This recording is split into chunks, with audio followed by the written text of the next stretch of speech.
Assalamualaikum warahmatullahi wabarakatuh. Perkenalkan, nama saya Yudi Guntara dari Program Studi Administrasi Kesehatan Universitas Siber Muhammadiyah Yogyakarta. Pada kesempatan kali ini saya akan mencoba mempresentasikan tentang materi penyakit menular dan penyakit tidak menular. Penyakit menular, menurut para ahli, penyakit menular dapat didefinisikan sebagai sebuah penyakit yang dapat ditularkan berpindah dari orang satu ke orang yang lain, baik secara langsung maupun tidak langsung, atau melalui perantara atau penghubung.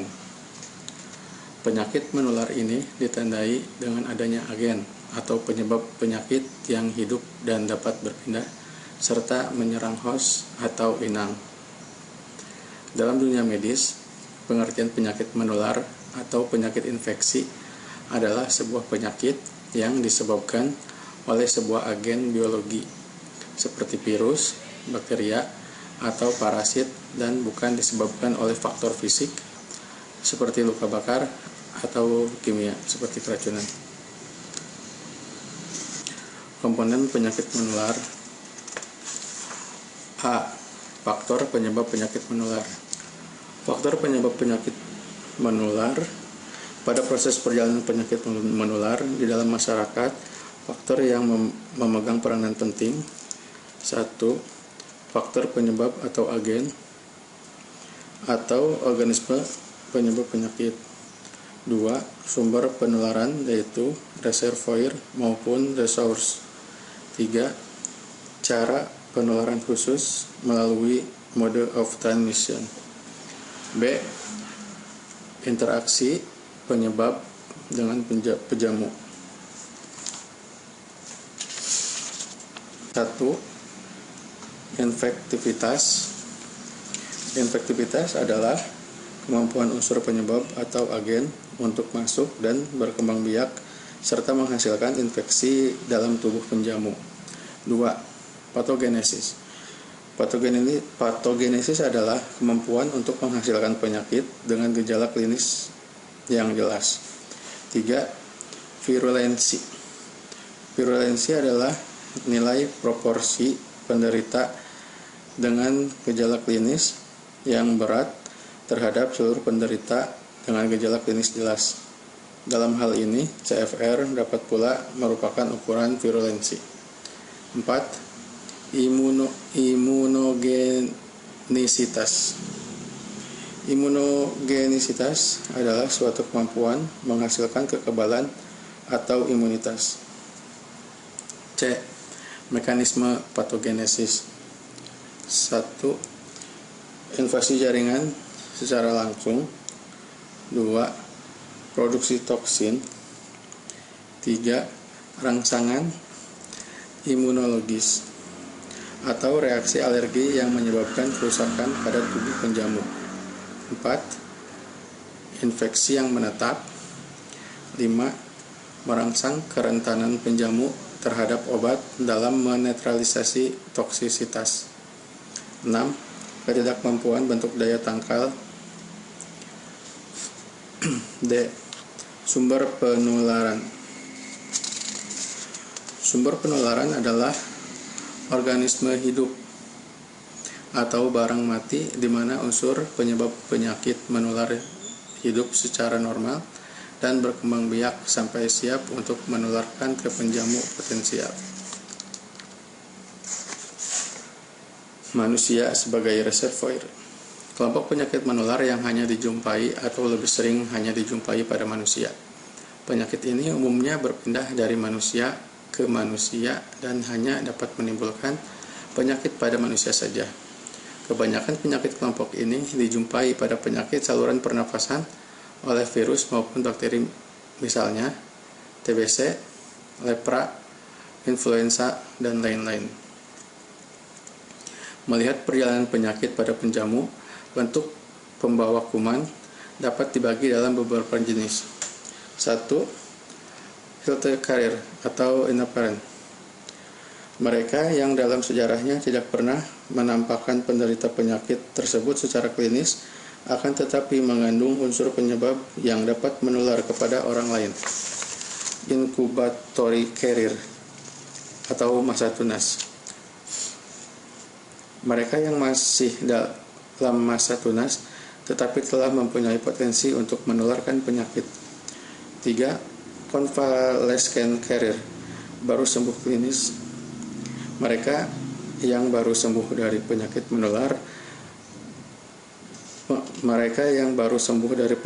menular tertentu tetapi masih merupakan sumber penularan penyakit tersebut untuk masa tertentu. 4. Chronic carrier atau menahun, merupakan sumber penularan yang cukup lama. Manusia dalam kedudukannya sebagai reservoir penyakit menular dibagi dalam 3 kategori utama. 1. Reservoir yang umumnya selalu muncul sebagai penderita, umpamanya pada penyakit cacar, campak, maupun TBC. 2. Reservoir yang dapat sebagai penderita maupun sebagai carrier.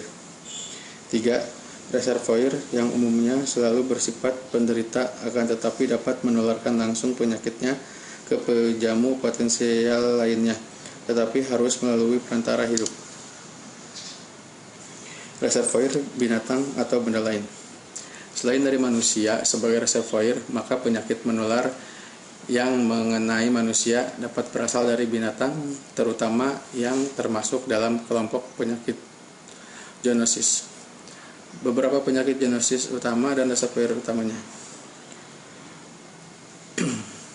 Penyakit pes, tipus, scrub, murrain, dan leptospirosis utamanya berasal dari hewan tikus. Rabies dan hidatosis dari anjing. Bovine tuberculosis dari sapi. Virus encephalitis kuda dari kuda. Trichinosis dari babi. Brucellosis dari sapi dan kambing. Cara penularan penyakit.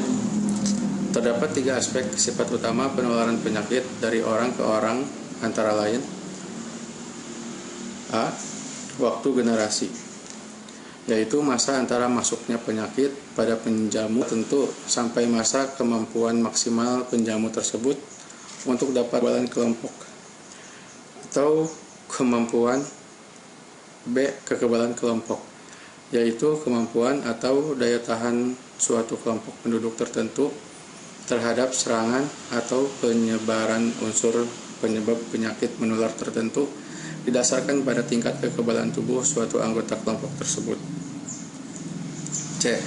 Angka serangan, yaitu sejumlah kasus yang berkembang dan muncul dalam satu satuan waktu tertentu di kalangan anggota kelompok yang mengalami kontak serta memiliki resiko atau kerentanan terhadap penyakit tersebut.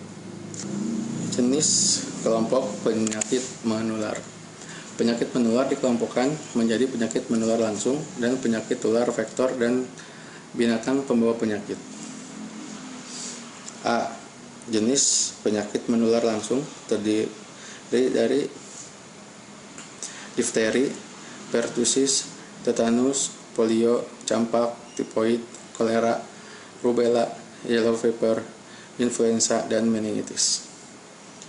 2. Penyakit tular vektor dan binatang pembawa penyakit, yaitu malaria, demam berdarah, chikungunya, filariasis, dan kecacingan, schistosommiasis, Japanese encephalitis, rabies, antrak, pes, toxoplasma, leptospirosis, flu burung, dan West Nile. Sekarang ke penyakit tidak menular. Penyakit jenis ini tidak dapat ditularkan dari penderita kepada orang lain. Penyakit ini merupakan penyakit non-infeksi yang penyebabnya bukan mikroorganisme. Biasanya penyakit ini terjadi karena pola hidup yang kurang sehat seperti merokok, turunan atau bawaan, cacat fisik, penuaan atau usia, dan gangguan kejiwaan. Penyakit tidak menular terjadi akibat interaksi antara agen dengan host, dalam hal ini manusia dan lingkungan sekitar.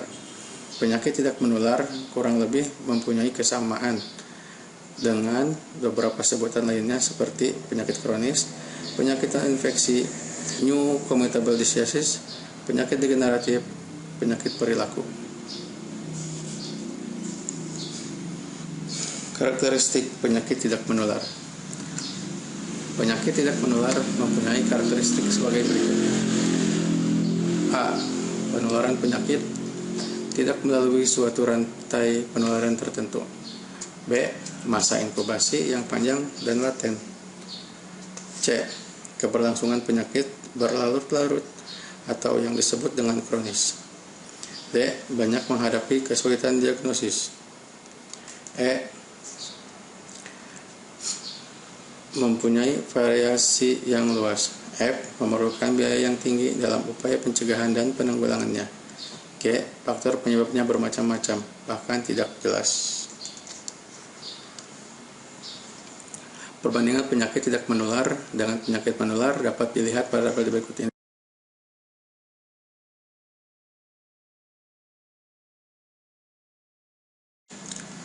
Jenis-jenis penyakit tidak menular.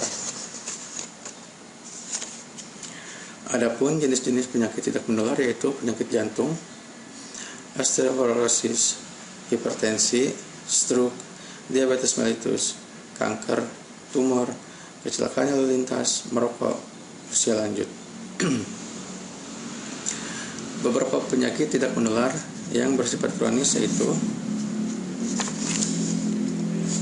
penyakit yang dapat menyebabkan kematian seperti penyakit jantung iskemik, kanker, CFH, DM, dan lain-lainnya. B. Penyakit yang termasuk dalam special interest, banyak menyebabkan masalah kesehatan tetapi frekuensinya kurang, antara lain osteoporosis, gagal ginjal kronis, mental retardasi, epilepsi, dan lain-lain. C. Penyakit yang akan menjadi perhatian di masa yang akan datang, antara lain defisiensi nutrisi, alkoholisme, ketagihan obat, penyakit-penyakit mental, penyakit yang berhubungan dengan lingkungan pekerjaan, dan lain-lain. Faktor risiko untuk timbulnya penyakit tidak menular yang belum kronis belum ditemukan secara keseluruhan. Untuk setiap penyakit, faktor kronis untuk setiap penyakit, faktor risiko dapat berbeda-beda, seperti merokok, hipertensi, hiperkolesterolemia. 2. Satu faktor risiko dapat menyebabkan penyakit yang berbeda-beda. Misal, merokok dapat menimbulkan kanker paru, penyakit jantung koroner, kanker laring. 3. Untuk kebanyakan penyakit, faktor-faktor risiko yang telah diketahui hanya dapat menerangkan sebagian kecil kejadian penyakit, tetapi etiologinya secara pasti belum diketahui. B. Faktor risiko yang telah diketahui ada kaitannya dengan penyakit tidak menular yang bersifat kronis, antara lain tembakau, alkohol, kolesterol, hipertensi, diet, obesitas, aktivitas, stres, pekerjaan, lingkungan, gaya hidup, dan lain-lain.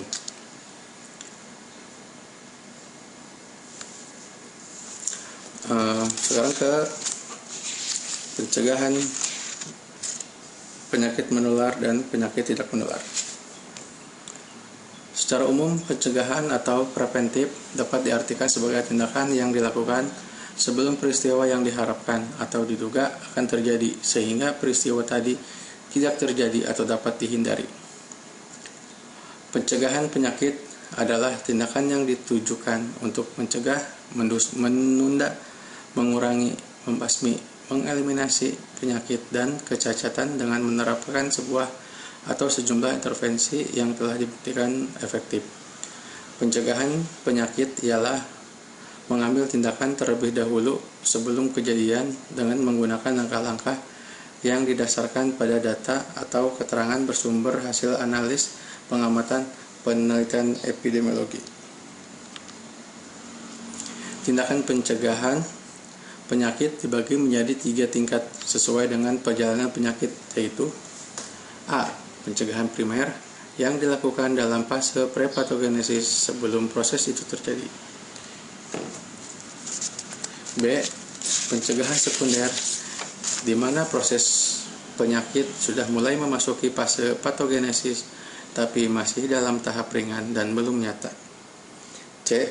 Pencegahan tersier di mana dalam fase patogenesis tersebut proses penyakit sudah nyata dan berlanjut dan mungkin dalam taraf sudah akan berakhir, sembuh, menahun, kelainan yang menetap atau kematian. Tahap pencegahan A. Tahap primary prevention. Tahap primary prevention. Tahap pencegahan primer diterapkan dalam fase prepatogenesis, yaitu pada keadaan di mana proses penyakit belum terjadi atau belum mulai. Dalam fase ini, meskipun proses penyakit belum mulai, tapi ketiga faktor utama untuk terjadinya penyakit, yaitu agen, host, dan environment, yang membentuk konsep segitiga epidemiologi, selalu akan berinteraksi yang satu dengan lainnya dan selalu merupakan ancaman potensial untuk sewaktu-waktu mencetuskan terjadinya stimulus yang akan memicu untuk mulainya terjadi proses penyakit dan masuk ke dalam fase patogenesis. Tahap pencegahan primer terbagi menjadi 2 subtahap, yaitu health promotion, pembinaan kesehatan, dan specific protection, perlindungan khusus.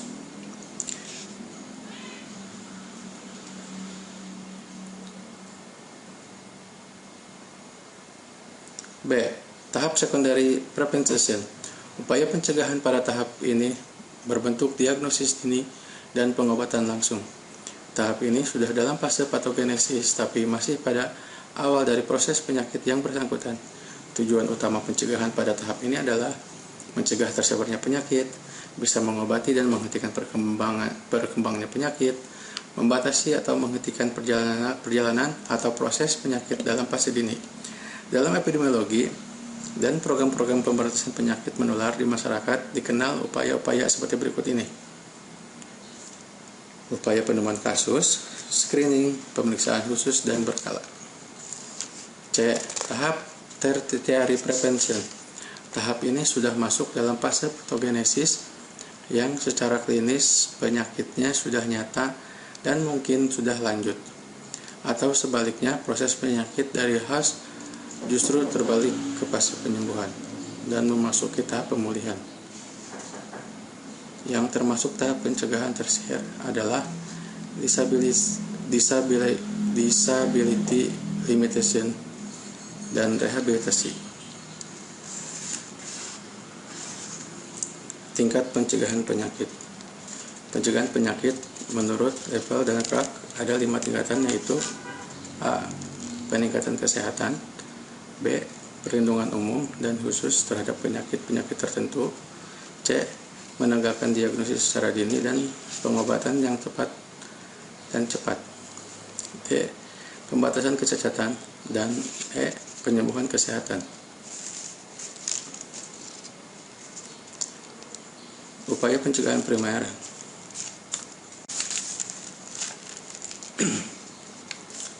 Upaya peningkatan kesehatan yaitu upaya pencegahan yang umumnya bertujuan meningkatkan taraf kesehatan individu, keluarga, masyarakat, misalnya penyuluhan kesehatan, perbaikan gizi, penyusunan pola gizi memadai, pengawasan pertumbuhan anak balita dan usia remaja. 2. Perbaikan perumahan yang memenuhi syarat kesehatan. 3. Kesempatan memperoleh liburan sehat yang memungkinkan pengembangan kesehatan mental dan sosial. 4. Pendidikan kependudukan, nasihat perkawinan, pendidikan seks, dan sebagainya. 5. Pengendalian faktor lingkungan yang dapat mempengaruhi kesehatan. B. Perlindungan umum dan khusus. Perlindungan khusus terhadap kesehatan golongan masyarakat tertentu serta keadaan tertentu yang secara langsung atau tidak langsung dapat mempengaruhi tingkat kesehatan, upaya-upaya yang termasuk perlindungan umum dan khusus antara lain peningkatan higienis perorangan dan perlindungan terhadap lingkungan yang tidak menguntungkan. 2. Perlindungan tenaga kerja terhadap setiap kemungkinan timbulnya penyakit akibat kerja. 3. Perlindungan terhadap bahan-bahan beracun, korosif, alergen, dan sebagainya. 4. Perlindungan terhadap sumber-sumber pencemaran.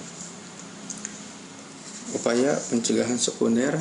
Pada pencegahan sekunder termasuk upaya yang bersifat diagnosis dini dan pengobatan segera dengan cara mencari kasus sedini mungkin, seperti melakukan general check-up rutin pada setiap individu, melakukan berbagai survei, dan pengawasan obat-obatan. Upaya pencegahan tersier berupa pencegahan terjadinya komplikasi penyakit yang lebih parah yang bertujuan menurunkan angka kejadian cacat fisik atau mental, meliputi upaya penyempurnaan cara pengobatan serta perawatan lanjut, rehabilitasi sempurna setelah penyembuhan penyakit, mengusahakan pengurangan beban sosial penderita sehingga mencegah kemungkinan terputusnya kelanjutan pengobatan serta kelanjutan rehabilitasi dan sebagainya. Terima kasih. Mungkin cukup sekian pemaparan dari saya. Kurang lebihnya saya mohon maaf. Wabillahi taufiq wa hidayah. Wassalamualaikum warahmatullahi wabarakatuh.